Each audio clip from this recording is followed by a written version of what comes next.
Assalamualaikum warahmatullahi wabarakatuh.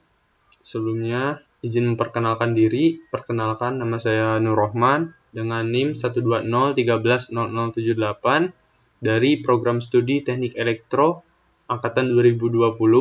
Di sini saya akan melakukan presentasi terkait program MBKM Kampus Merdeka, yaitu magang dan studi independen bersertifikat, di mana saya itu magang di PT Suritani Pemuka yang ada di Lampung Selatan. Nah, adapun presentasi ini guna untuk memenuhi nilai ETS yang merupakan syarat matkul proyek terapan pekan ke-8, di mana untuk penjelasan pekan ke-8 ini merupakan rangkuman dari pekan-pekan sebelumnya, yaitu dari pekan pertama hingga pekan terakhir yang sekarang ini. Nah, adapun kegiatan magang pekan pertama PT Suritani Pemuka, yaitu saya menjelaskan terkait apa sih itu magang bersertifikat. Nah, seperti kita tahu sendiri, magang bersertifikat ini merupakan bagian dari program Kampus Merdeka, yaitu MSIB, atau magang dan studi independen bersertifikat, di mana magang dan studi independen bersertifikat ini memberikan kesempatan bagi mahasiswa untuk mendapatkan pengalaman di luar kampus. Nah, magang bersertifikat ini bertujuan agar mahasiswa dapat belajar dan mengembangkan diri melalui aktivitas di luar kelas perkuliahan. Nah, sehingga mahasiswa dapat pengalaman terjun langsung di dunia industri. Mahasiswa dapat bekerja di organisasi mitra sebagai trainee selama periode waktu yang terbatas, yaitu kisaran 1-2 semester. Nah, selanjutnya yaitu ada penjelasan terkait apa itu studi independen bersertifikat, di mana studi independen bersertifikat ini juga merupakan bagian dari program Kampus Merdeka MSIB. Nah, bedanya studi independen bersertifikat ini itu merupakan program pembelajaran yang diselenggarakan oleh organisasi ataupun industri yang menyediakan pengetahuan dan keterampilan di dunia kerja dan di dunia usaha. Nah, jadi mereka belajarnya itu melalui pembelajaran secara daring ataupun online, jadi tidak langsung terjun ke lapangan atau ke perusahaan, tapi mereka dibimbing melalui pembelajaran secara daring. Nah, program pembelajaran MSIB ini itu diselenggarakan oleh industri ataupun organisasi yang menyediakan pengetahuan dan keterampilan dengan tingkat relevansi yang tinggi di dunia kerja dan dunia usaha. Dalam bentuk misalnya short course atau misalkan kursus-kursus singkat, kemudian ada bootcamp, ada kegiatan online course, dan juga masih banyak lainnya. Nah, yang dilanjutkan dengan kegiatan kolaborasi bersama mitra dengan sesama peserta maupun personil atau organisasi mitra dalam suatu proyek atau studi kasus. Nah, adapun alur pendaftaran dari Kampus Merdeka MSIB ini, yaitu mulai dari kita mendaftar melalui web yang ada di Kampus Merdeka. Di sini sebenarnya banyak program dari Kampus Merdeka, bukan hanya MSIB, tapi juga ada kampus mengajar, kemudian ada ISMA. ISMA itu pertukaran pelajar di luar negeri, kemudian ada juga kewirausahaan, kemudian banyak program lainnya yang ditawarkan oleh Kampus Merdeka. Nah, alurnya sendiri yaitu kita melakukan pendaftaran dan kelengkapan administrasi, kemudian ada proses seleksi dari mitra, kemudian kita melakukan survei kebinakaan, kemudian dilanjut dengan pengumuman seleksi dan pelaksanaan program. Nah, Selanjutnya di pekan ke-1 ini juga saya menjelaskan terkait profil dari PT Suritani Pemuka, di mana PT Suritani Pemuka ini adalah perusahaan yang bergerak di bidang industri budidaya perairan yang didirikan pada tahun 1987 sebagai anak perusahaan terintegrasi dari perusahaan protein hewani terkemuka di Indonesia, yaitu PT Java Confeed Indonesia yang berkantor pusat di Jakarta. Nah, PT ini dimiliki sebagian besar yaitu oleh Hanjojo Santosa dengan pusat perusahaannya yaitu di Singapura. Nah, PT ini merupakan produksi olahan aquaculture, di mana aquaculture ini merupakan produksi pakan-pakan ikan dan juga pakan udang. Nah, PT STP yang ada di Lampung itu merupakan PT yang memproduksi pakan ikan dan pakan udang, yang dimana sebenarnya STP itu cukup banyak, tapi lebih ke budidaya pakan ikan perairan, baik ikan air tawar maupun ikan air laut dan juga udang. Nah, salah satunya ada udang Fanamei. Udang Fanamei ini merupakan udang import yang dikembangbiakan dan diolah oleh PT STP. Baik, selanjutnya yaitu ada penjelasan terkait silabus MBKM PT Suritani Pemuka. Nah, di mana silabus ini merupakan kurikulum yang diberikan oleh PT Suritani Pemuka melalui web MBKM. Adapun silabusnya yaitu yang pertama ada pembelajaran terkait PLC programming, kemudian ada juga pembelajaran terkait Modbus communication, kemudian ada juga terkait HMI development atau Human Machine Interface Development, kemudian ada juga Advanced HMI Energy Management, kemudian ada juga Electrical Maintenance, kemudian ada juga terkait soft skill kompetensinya yaitu purposeful, kemudian responsible yaitu mahasiswanya agar peserta magangnya agar dapat bertanggung jawab, kemudian relentless ini adalah mahasiswanya itu agar lebih ingin berusaha atau ingin tahu terkait apa sih yang ada di perusahaan STP ini.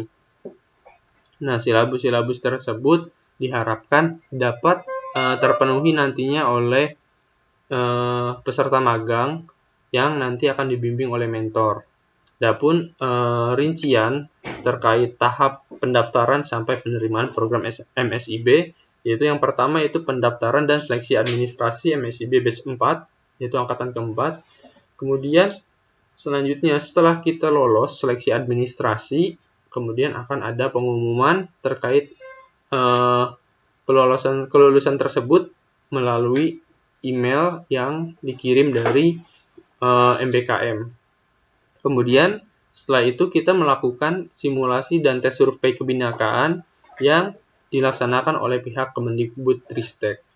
Kemudian ada juga terakhir yaitu tahap wawancara yang diinfokan pengumumannya dari PT STP sendiri melalui WhatsApp. Kemudian untuk pengumuman penerimaan yang diinfokan itu nanti akan terintegrasi melalui web MBKM dan melakukan tahap offering via website Kampus Merdeka.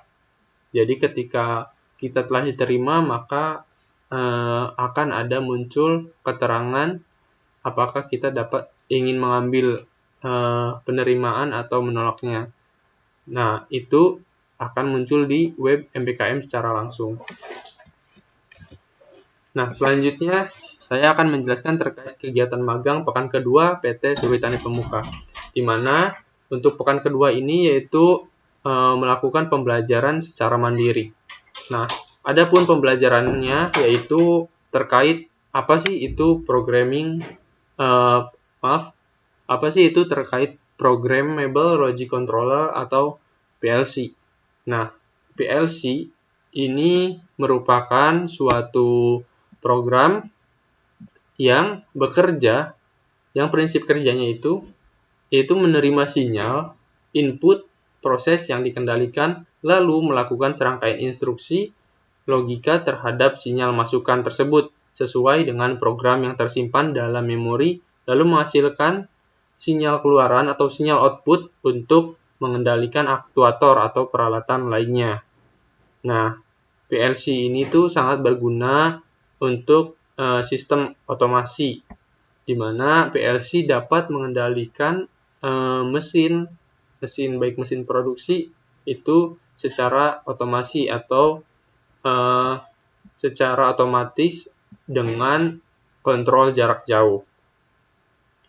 Nah, PLC juga sering dipakai di industri karena PLC ini sangat bermanfaat, yaitu dengan adanya PLC itu dapat memudahkan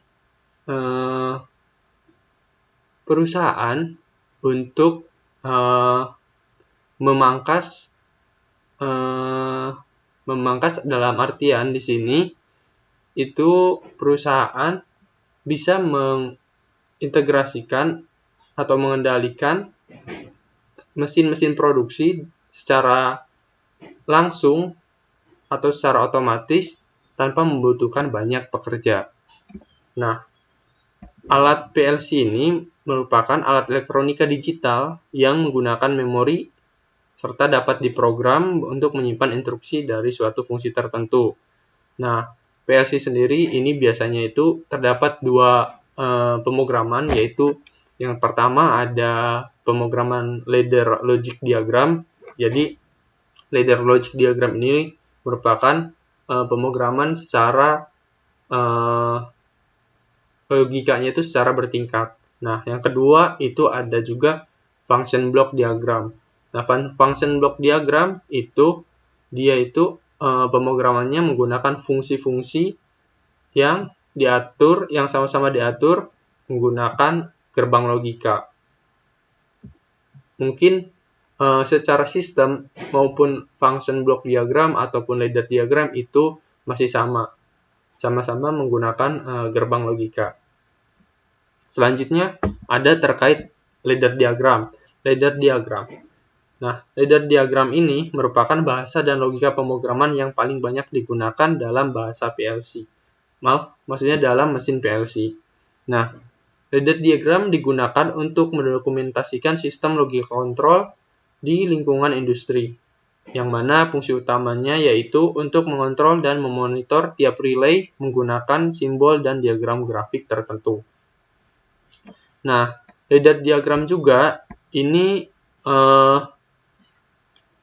merupakan bahasa dan logika pemrograman yang dalam sistem otomasi ini itu disebut juga sebagai diagram tangga, yang merupakan skema khusus yang biasa digunakan untuk mendokumentasikan sistem logika kontrol di lingkungan industri.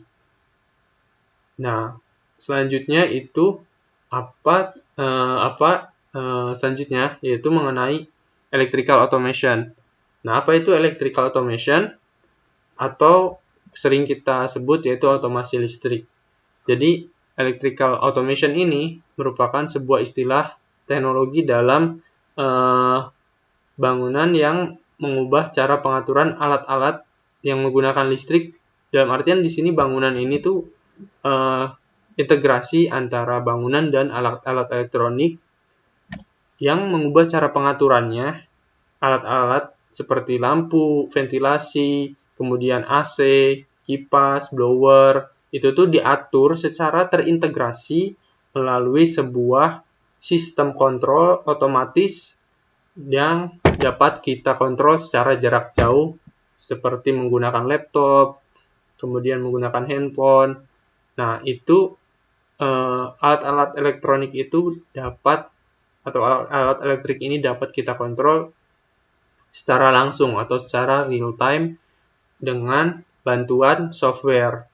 Nah, software ini yaitu banyak, seperti halnya software PLC ini ada tiap portal, kemudian tiap portal ini untuk PLC jenis Siemens. Kemudian ada juga software Jackworks yang merupakan software otomatisasi elektrik untuk merek PLC Mitsubishi dan juga masih banyak lainnya. Kemudian selanjutnya ada pengenalan terkait software tiap portal. Nah, software tiap portal ini merupakan software yang terdapat pada silabus PT Suritani Pemuka, di mana software ini berguna sebagai programming PLC, di mana tiap portal sendiri adalah software otomatisasi dengan environment yang menurut saya itu cukup bagus, karena dia tampilannya di sini terdapat tampilan tiap portal itu sangat user friendly, sehingga bagi pemula itu dapat dengan mudah memahami software tiap portal ini. Nah, untuk tiap portal ini saya melakukan pembelajaran mandiri yang dimana saya belajar terkait tool-tools yang ada di tiap portal, itu fungsinya apa saja dan bagaimana cara kerjanya. Tiap portal sendiri memiliki kepanjangan yaitu Totally Integrated Automation atau total otomasi integrasi, di mana sistem-sistem elektronik itu diotomasi dan diintegrasi melalui software ini. Nah, tiap portal merupakan software terpadu yang digunakan untuk pemrograman PLC merek Siemens. Jadi, tiap portal ini tuh khusus menggunakan PLC jenis Siemens. Siemens ini contohnya yang gambar paling kiri ini. Nah, ini merupakan PLC jenis Siemens. Nah, software tiap portal juga itu memiliki banyak fitur seperti PLC programming, device configuration, HMI programming, dan online diagnostik. Nah, tiap portal juga lebih efisiensi terhadap waktu dan biaya, dalam artian tiap portal ini tuh ketika kita beli gitu alat-alat yang dibutuhkan untuk otomasi, tiap portal sudah ada library untuk mengatur alat-alat tersebut yang dibutuhkan itu apa saja, itu bisa kita lihat di tiap portal. Selanjutnya yaitu kegiatan magang pekan ketiga PT Suritani Pemuka. Nah, untuk pekan ketiga ini yaitu hanya ada terkait pemaparan sosialisasi dari PT Suritani Pemuka maupun dari website YouTube MBKM sendiri, yaitu yang pertama sosialisasi terkait pemaparan mobilisasi keberangkatan menuju PT Suritani Pemuka, di mana dari PT Suritani Pemuka ini menyediakan atau memfasilitasi mobilisasi keberangkatan dari daerah masing-masing peserta magang menuju PT Suritani Pemuka, mulai dari melalui kereta api dan juga pesawat, di mana dua kendaraan tersebut itu merupakan syarat kendaraan yang dapat di-cover atau dibiayai oleh perusahaan atau PT Suritani Pemuka. Selain dari itu tidak di-cover mobilisasinya oleh PT. Di mana PT Suritani Pemuka ini memberikan fasilitas keberangkatan menuju perusahaan. Jika perusahaan itu jauh, maka PT Suritani Pemuka itu dapat memberikan akses baik pesawat maupun kereta api agar peserta magang bisa menuju ke perusahaan dengan nyaman dan juga selamat. Nah, selanjutnya yaitu terkait prosesi onboarding atau pembekalan MSIB Angkatan 4 secara serentak melalui Zoom maupun YouTube MSIB Kampus Merdeka, di mana prosesi onboarding ini yaitu acaranya yang pertama yaitu ada sambutan dari Ditjen Diktiristek dan Kepala MSIB. Kemudian ada sambutan dari perwakilan mahasiswa yang ikut magang dan studi independen. Kemudian ada juga sambutan dari perwakilan mitra yaitu PT Paragon Technology and Innovation dan juga dari studi independen yaitu Bangkit. Kemudian penutupan dengan salah satu perwakilan orang tua mahasiswa. Nah, di mana prosesi onboarding ini merupakan simbolik dari dimulainya program magang MSIB Angkatan keempat secara serentak. Baik, selanjutnya yaitu kegiatan magang Pekan 4 PT Suritani Pemuka. Nah, kegiatan magang Pekan keempat PT Suritani Pemuka ini diantaranya yaitu ada orientasi mahasiswa SAIL. SAIL itu merupakan sebutan dari program magang yang ada di PT Suritani Pemuka.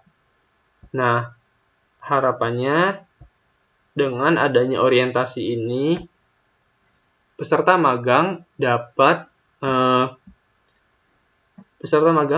lebih kenal dekat dengan perusahaan. Dalam artian sosialisasi orientasi ini itu diisi oleh HRD dari PT Suritani Pemuka secara langsung melalui pemaparan terkait attitude atau sikap yang ada yang istilahnya yang diberikan dari perusahaan ke peserta magang.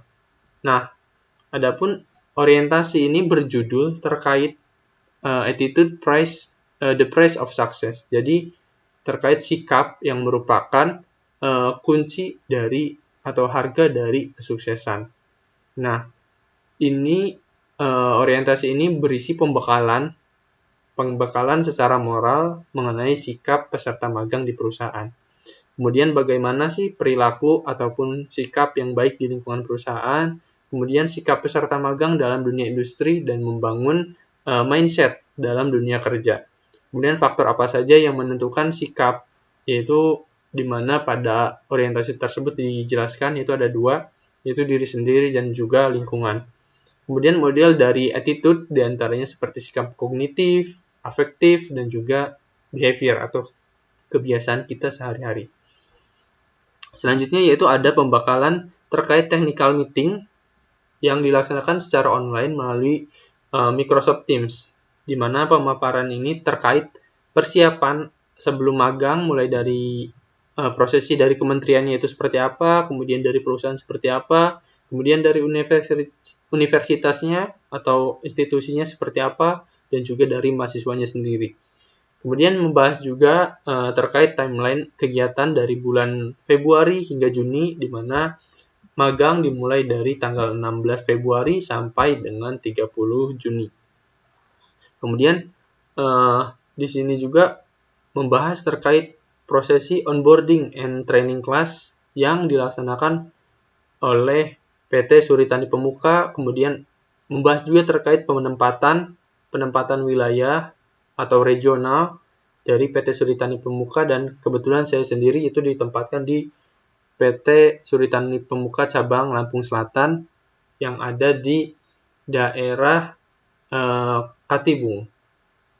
Kemudian juga ada terkait persiapan proyek nantinya dan juga implementasi serta laporan proyek. Ada juga di akhir yaitu mengenai evaluasi dan kelulusan magang. Nah, selanjutnya yaitu ada juga penjelasan terkait peraturan perusahaan PT Suritani Pemuka.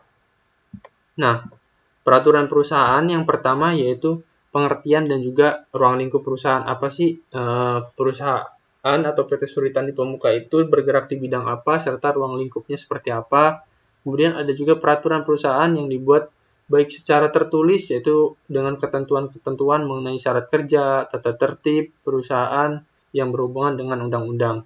Kemudian ada juga peraturan yang tidak tertulis, dalam artian seperti harus datang tepat waktu, kemudian melakukan barcode scan ketika masuk perusahaan, dan masih banyak lainnya. Kemudian ada juga status dan penggolongan karyawan, mulai dari ada karyawan tetap, ada karyawan kontrak, serta peserta magang. Kemudian ada terkait pengaturan waktu kerja dan waktu istirahat, di mana PT Suritani Pemuka ini, yaitu waktu masuk kerja pukul jam 8 pagi dan istirahat itu pukul jam 12 siang sampai jam 1 pagi, serta waktu pulang yaitu dari jam 1 sampai jam 5 sore. Nah, kemudian bagaimana sih sistem kehadiran perusahaan? Nah, dari PT Suritani Pemuka kehadirannya itu melalui Pinjar dan juga melalui absent face ID. Nah, kemudian ada penegakan terkait disiplin kerja. Nah, di mana disiplin kerja ini merupakan peraturan dari perusahaan, mulai dari peraturan secara lisan atau peneguran secara lisan, kemudian ada juga SP, surat peringatan 1, surat peringatan 2, kemudian surat peringatan 3, serta peringatan pertama dan terakhir. Nah, kemudian ada jaminan sosial dan kesejahteraan masyarakat atau BPJS yang di-cover oleh PT Suritani Pemuka, termasuk juga untuk peserta magang.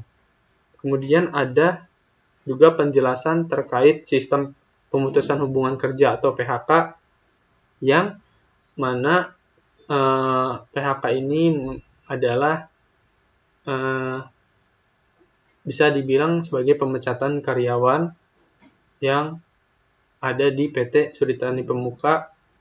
Maksudnya pemecatan karyawan di sini itu dijelaskan ada aturan-aturan sehingga perusahaan tidak bisa sewenang-wenang untuk memecat atau mem-PHK karyawannya.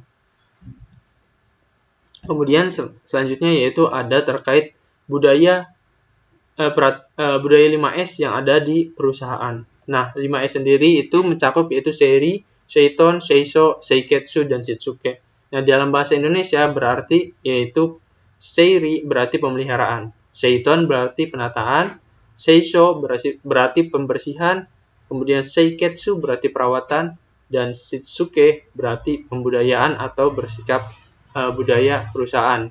Itu seperti halnya bersikap rajin. Kemudian Seiri ini contohnya yaitu memisahkan barang menjadi dua golongan, yaitu barang yang sudah digunakan dan yang sering digunakan dan juga yang tidak digunakan. Kemudian Seiton contohnya yaitu kegiatan menata dan merapikan barang. Kemudian ada juga Seisho, yaitu contohnya itu kegiatan pembersihan barang-barang yang tidak terpakai. Kemudian ada Seiketsu, contohnya yaitu merawat barang-barang baik yang sering digunakan ataupun tidak.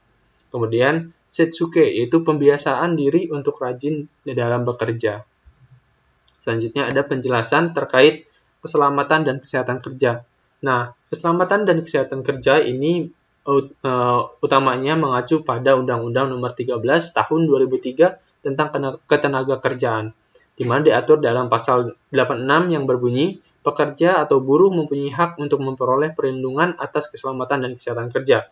Kemudian pasal 87 yaitu yang berbunyi setiap perusahaan wajib menerapkan sistem manajemen keselamatan dan kesehatan kerja yang terintegrasi dengan sistem manajemen perusahaan, di mana K3 ini juga berfungsi untuk melindungi pekerja dan orang lainnya di tempat kerja. K3 dapat menjamin setiap sumber produksi dipakai secara aman dan efisien. Kemudian K3 juga dapat menjamin proses produksi berjalan dengan lancar karena pegawainya sudah dilengkapi dengan APD ataupun K3 seperti helm, masker, dan lain sebagainya. Baik, itu mungkin kegiatan magang pekan 4. Selanjutnya yaitu kegiatan magang pekan 5. Nah, kegiatan magang pekan 5 ini merupakan kegiatan pertama, yaitu peserta magang yang terutama di PT Suritani Pemuka ini terjun langsung ke perusahaan dan bekerja secara langsung di perusahaan. Nah, adapun untuk kegiatan magang pekan 5, yang pertama mulai dari melakukan maintenance atau pengecekan dan perawatan genset, di mana di sini itu kita hanya melakukan pengecekan tegangan pada genset. Kemudian ada juga kita melakukan pengecekan daya yang dioperasikan pada genset itu agar tidak overload atau melebihi 85%. Nah, jadi dayanya tidak dipakai secara maksimum, di mana ditampilkan pada bagian power vector regulator atau faktor daya yang tertempel pada panel genset. Nah, di mana pada PT Suritani Pemuka ini itu terdapat 4 genset yang masing-masing dayanya itu sebesar yaitu 1000 kV ampere, yaitu ada 2. Kemudian ada juga yang 1500 kV ampere, ada 2. Jadi total 4 itu ada sekitar 5000 kV ampere. Kemudian genset yang digunakan yaitu genset mesin diesel turbo dengan merek MAN berkonfigurasi V-Engine 10 dan V-Engine 12. Baik, selanjutnya yaitu ada melakukan pengecekan dan pemantauan proses maintenance trafo oleh vendor. Di sini tentunya untuk maintenance sendiri itu dilakukan oleh vendor. Kita hanya memantau saja atau melihat proses bagaimana maintenance dari trafo. Nah, di mana terdapat 2 trafo di PT Suritani Pemuka ini, yaitu trafo milik vendor Trafindo yang merupakan dayanya dari PLN. Nah, 2 trafo tersebut memiliki daya sebesar 2000 kV ampere dan 2500 kV ampere dengan frekuensi trafo masing-masing sebesar 50 Hz. Nah, di sini pihak vendor melakukan pergantian dan filtrasi oli trafo, kemudian melakukan pengecekan trafo, yaitu salah satunya itu kebocoran oli, di mana takutnya terdapat kebocoran oli pada trafo. Kemudian pengecekan juga suhu agar tidak terjadi overheat, di mana pengecekan suhu ini digunakan yaitu kamera sensor suhu. Selanjutnya yaitu melakukan maintenance MCCB dan MCB pada ruang kendali PLC. Nah, di sini itu kita masuk ke ruang kendali yang ada di PT STP di lantai 1, itu kita melakukan pengecekan komponen pada panel. Kemudian melakukan perbaikan fan dan lampu pada panel karena fan dan lampunya mati. Kemudian melakukan bersih-bersih pada ruang panel kendali MCCB dan MCB. Kemudian melakukan juga pengecekan tag list. Tag list ini merupakan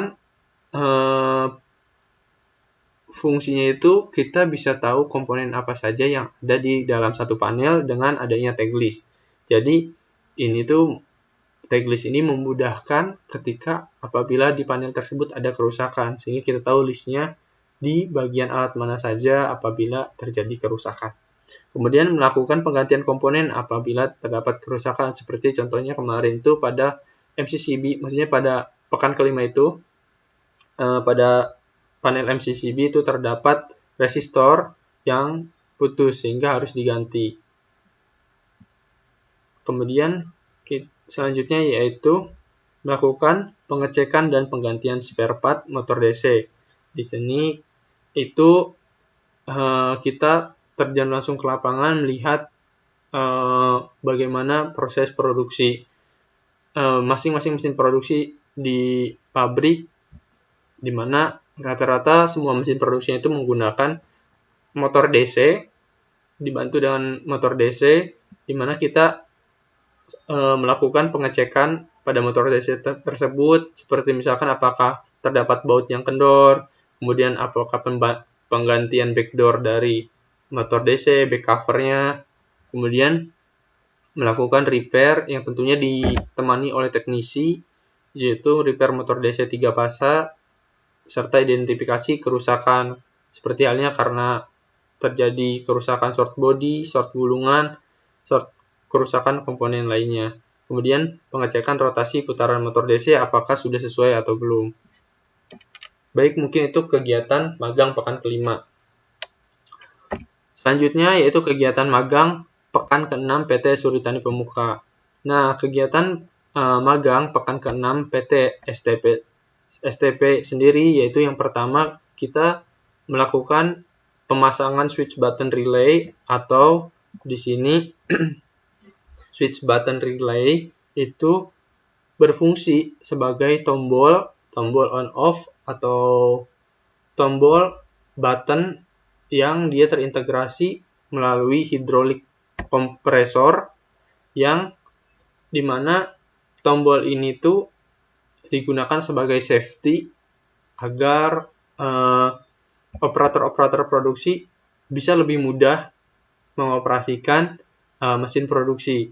Nah, di mana tombol switch button relay ini tuh connect langsung atau terhubung langsung ke hidrolik. Jadi ada semacam mesin hidrolik dia yang digunakan untuk meng-on-off-kan slide yang ada di mesin produksi.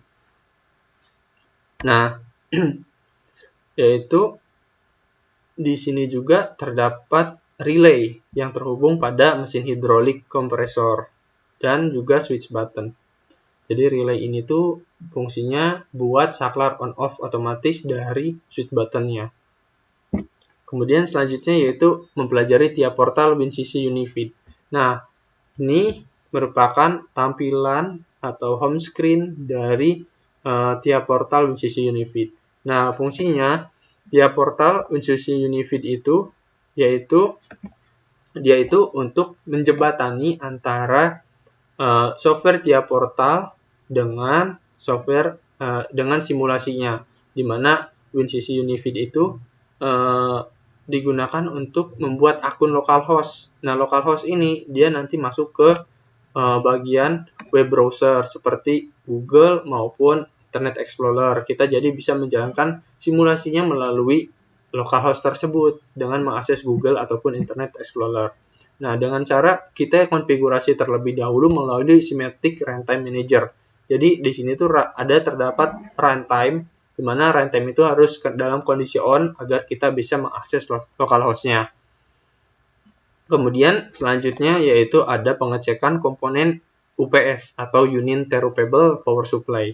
Nah, pengecekan di sini kita hanya melakukan pengecekan komponen-komponen UPS apakah ada kerusakan dan pemindahan atau kanibal, istilahnya kanibal karena terdapat banyak UPS. Apabila ada komponen yang masih bagus, kita kanibalkan atau kita switch gantikan dengan komponen UPS yang udah usang, kita ganti yang dengan komponen UPS yang masih bagus. Kemudian kita juga melakukan pengecekan nih di motherboard, apakah motherboardnya ada yang rusak atau tidak, dan juga pada baterai UPS, di mana pada saat itu kebanyakan UPS-nya itu rusak di bagian baterainya, sehingga baterai pada UPS itu perlu diganti. Selanjutnya yaitu melakukan perawatan kompresor, di mana kompresor ini merupakan kompresor angin. Nah, adapun perawatan pada kompresor yaitu pemasangan relay pada kompresor, kemudian penggantian fan belt kompresor karena fan belt gulungannya itu sudah cukup tipis sehingga perlu diganti, kemudian pembersihan oli yang bocor atau menetes pada bak bawah yang ada di kompresor. Kemudian selanjutnya yaitu penginstalasian power vector regulator. Nah, di sini kita melakukan pemasangan atau wiring power vector pada panel, kemudian pengecekan juga ketika sudah wiring nih, kita sudah merapikan kabel, kita cek apakah power vector ini tuh sudah terinstalasi dengan benar atau belum. Nah, kemudian kita lakukan konfigurasi power vector agar bisa berjalan dengan baik, sehingga power vector ini bisa menampilkan daya yang terdapat pada panel tersebut. Selanjutnya yaitu melakukan flashing transmisi data PLC Mitsubishi. Jadi PLC Mitsubishi ini gambarnya seperti ini.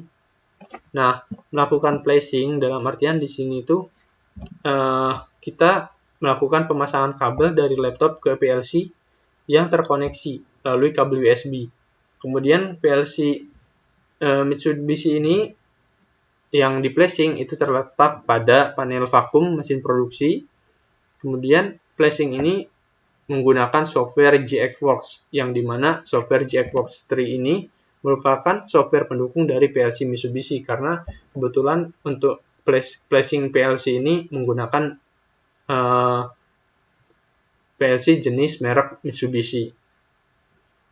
Kemudian ketika flashing itu kita dapat tahu mana yang sekiranya data yang match dan juga data yang mismatch.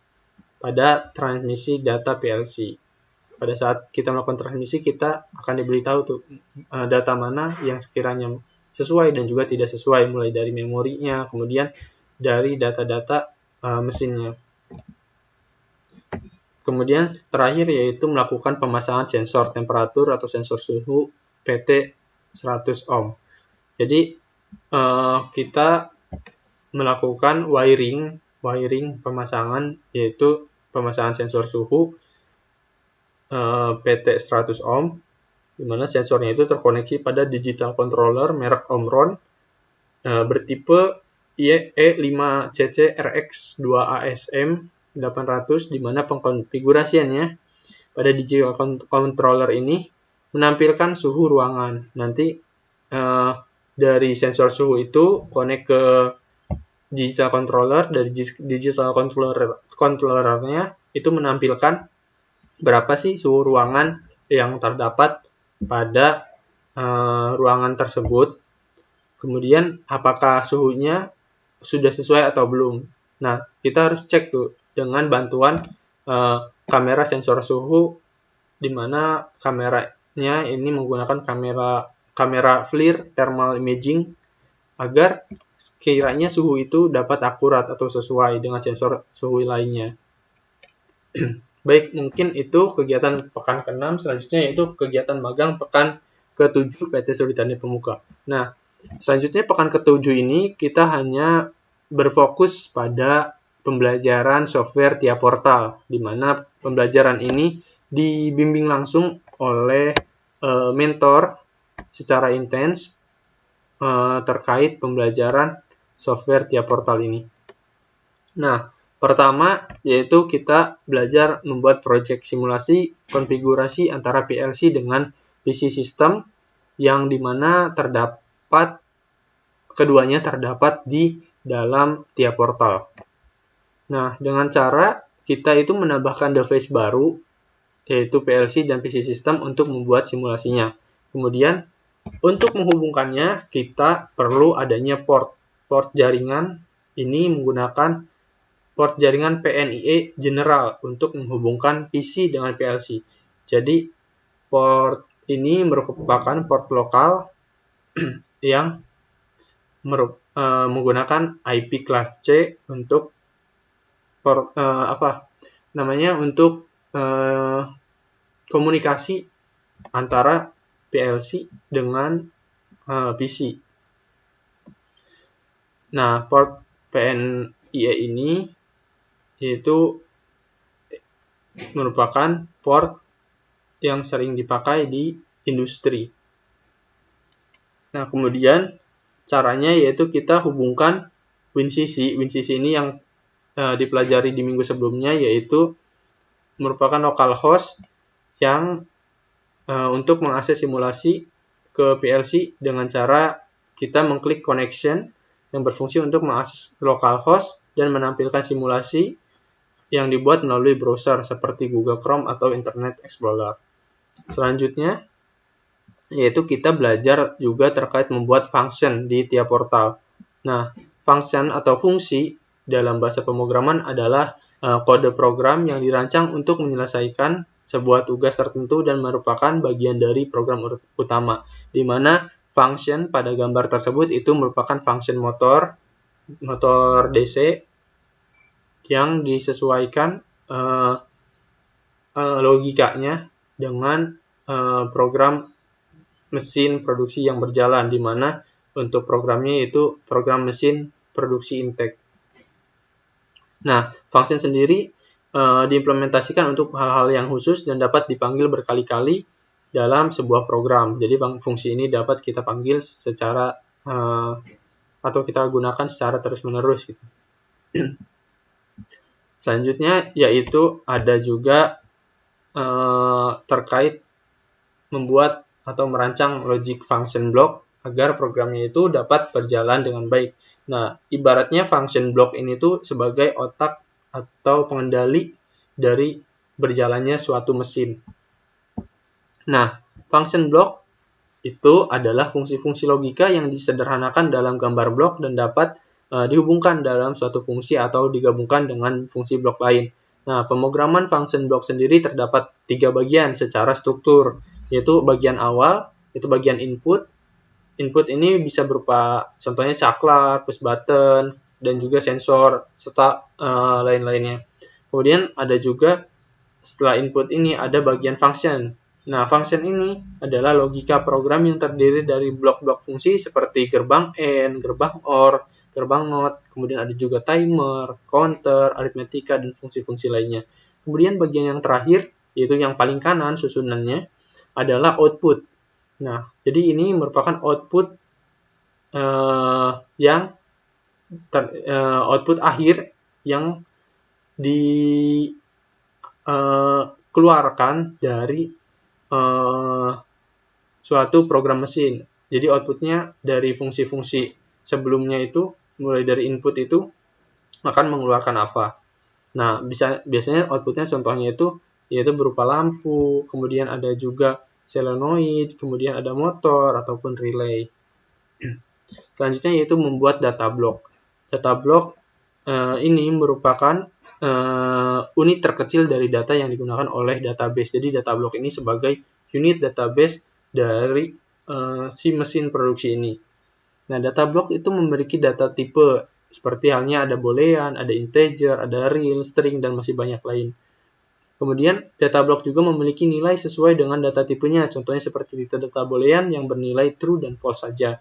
Kemudian ada juga data block dapat dipanggil dengan menggunakan tag. Jadi kita bisa memanggil data-data block dengan tag-tag yang digunakan untuk menghubungkan antara data PLC dengan data yang ada di PC.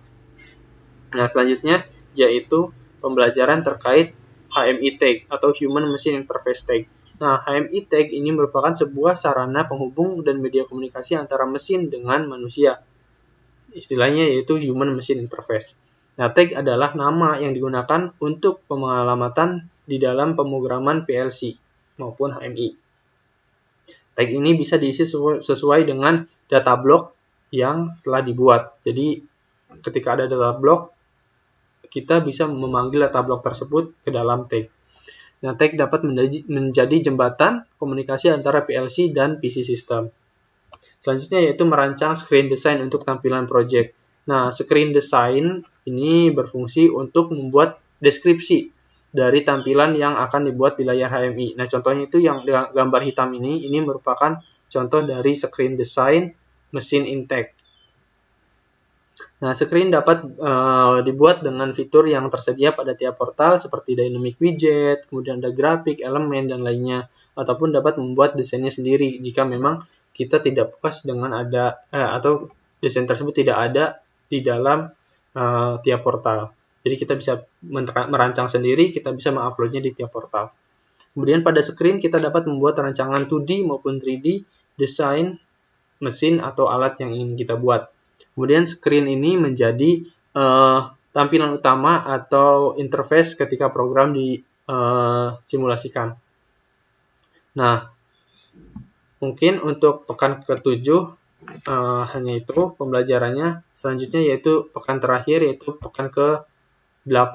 Dalam artian pekan ke-8 ini kita masih berfokus belajar terkait tiap portal, tapi hanya terdapat tambahan di pekan ke-8 ini.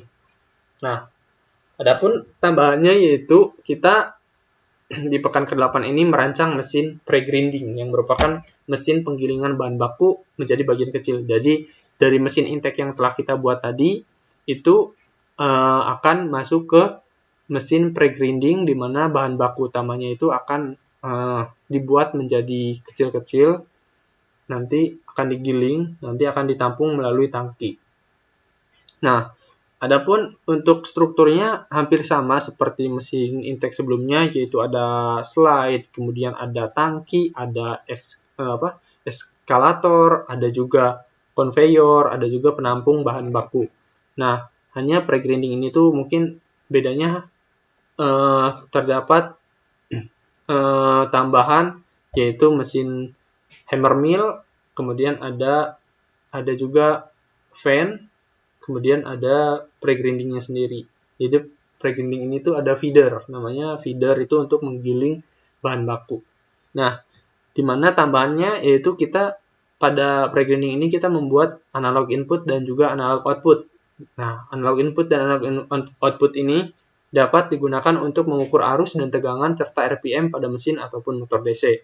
Nah, kemudian kita juga membuat alarm kontrol yang berfungsi untuk memberikan informasi alarm pada mesin produksi. Nah, alarm kontrol ini tuh yang merah, yang ini ketika terjadi alarm atau error pada mesin, kita dapat tahu nih informasinya melalui alarm kontrol ini di mesin mana yang sekiranya terjadi error.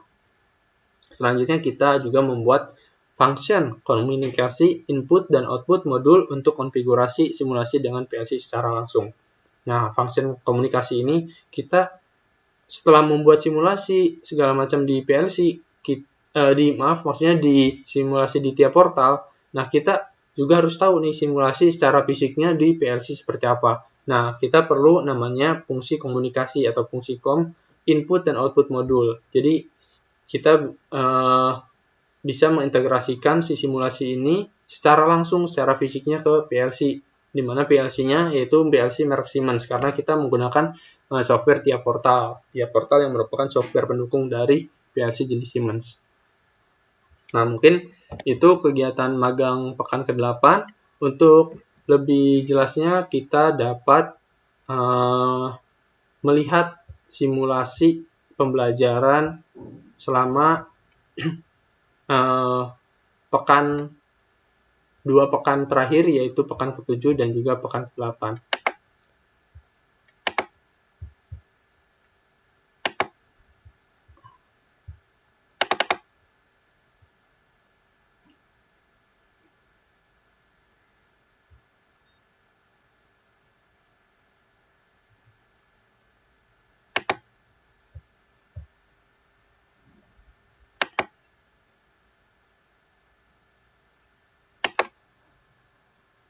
Baik, ini merupakan simulasi project yang telah dibuat, yaitu dari 2 pekan terakhir, yaitu pekan ke-7 dan pekan ke-8, di mana project ini tuh merupakan simulasi mesin produksi, yaitu mesin produksi intake. Intake ini merupakan bagian sini. Ini merupakan bagian mesin intake. Kemudian setelah dicurah tangki ini ke bawah, ini merupakan bagian mesin pre-grinding. Nah, di sini terdapat alarm karena kondisinya ketika simulasinya off, itu sistem membaca bahwa simulasinya belum mulai sehingga terjadi alarm. Nah, alarm ini kita dapat tahu indikatornya nih di bagian mesin apa saja, mulai dari slide 1, kemudian V1. V ini merupakan TOV ya. Jadi TOV itu two way of valve. Jadi dia tuh buat pemilihan, yaitu si bahan baku mau ke bagian tangki kanan atau tangki kiri. Kemudian ada juga di sini yaitu slide kedua, slide 3 dan juga TOV2. Nah, kita bisa tahu nih di alarm sini ini terdapat alarm teksnya, di mana keterangannya seperti ini. Nah, selanjutnya untuk menghilangkan alarm, kita mulai dengan simulasinya di-on-kan, kemudian kita reset. Nah, ketika kita reset, maka kondisi semuanya dalam keadaan auto. Dalam artian, ketika kita klik itu alarmnya, itu tuh sudah berhenti gitu. Nah, ini cuma hanya ada keterangan komputernya saja. Jadi, selanjutnya bagaimana sih cara kerja dari sistem produksi intake ini? Pertama kita lihat dulu cara kerja dari intake seperti apa dengan cara kita memulai start sini. Kemudian kita harus tahu dulu tujuannya mau kemana. Misalkan kita mau ke B1. B1 ini merupakan bin 1 yang di sini.